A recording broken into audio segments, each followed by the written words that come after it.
Aksi penipuan investasi bodong dengan korban mencapai puluhan orang kembali terjadi. Kali ini pelakunya seorang wanita warga desa Sungai Pakit RT 7 RW 2, Kecamatan Pangkalan Banteng. Akibat aksinya tersebut, total uang korban yang berhasil dikeruk mencapai miliaran rupiah.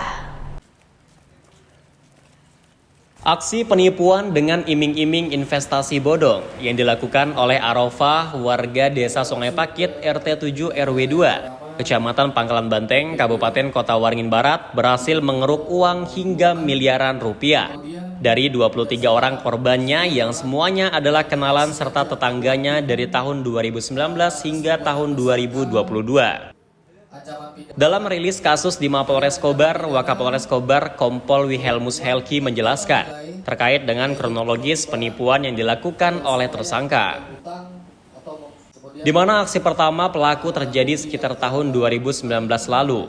Awalnya tersangka mengajak salah satu korbannya yaitu Siti Musrifah untuk berinvestasi pada bisnis koperasi yang dikelolanya. Saat itu tersangka menjanjikan keuntungan yang bakal diterima korban setiap bulan. Korban yang tertarik tawaran tersangka akhirnya mentransferkan uang sebesar 200 juta rupiah pada rekening tersangka.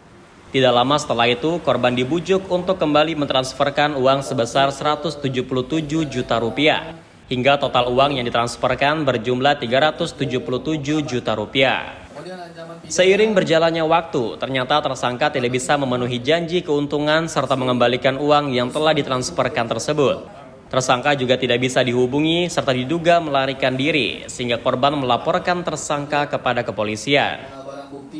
Dari total korban 23 orang, nilai investasi yang berhasil dikeruk tersangka mencapai 1,5 miliar rupiah. Awal mulanya pelapor, yaitu saudari Siti Musrifah, ditawari kerja dalam bentuk investasi oleh tersangka, yaitu saudari Arofah. Yang mana saat itu saudara pelapor tertarik untuk mengikuti dikarenakan pada saat itu tersangka menjanjikan keuntungan yang akan diperoleh setiap bulannya. Lalu pelapor mentransfer, setelah dijanjikan itu pelapor mentransfer uang dengan sebesar 200 juta rupiah, kemudian dengan menawarkan kerjasama dalam bentuk investasi kembali dan juga menjanjikan akan mendapatkan keuntungan setiap bulannya, yang mana pada saat itu untuk uang sebesar 177 juta diserahkan langsung ataupun diberikan secara cash kepada terlapor ataupun tersangka. Hingga saat ini untuk keuntungan yang dijanjikan oleh tersangka beserta dengan uang modal yang telah diberikan kepada tersangka, ini belum ada penyerahan sama sekali. Artinya di sini belum ada keuntungan dari modal ataupun usaha yang dijanjikan oleh tersangka. Kemudian atas kejadian tersebut, pelapor mengalami kerugian dengan total nilai 377 juta rupiah. Uang yang ditransfer oleh para korban saat ini telah habis untuk membayar hutang serta membayarkan perputaran keuntungan dari korban yang ikut investasi.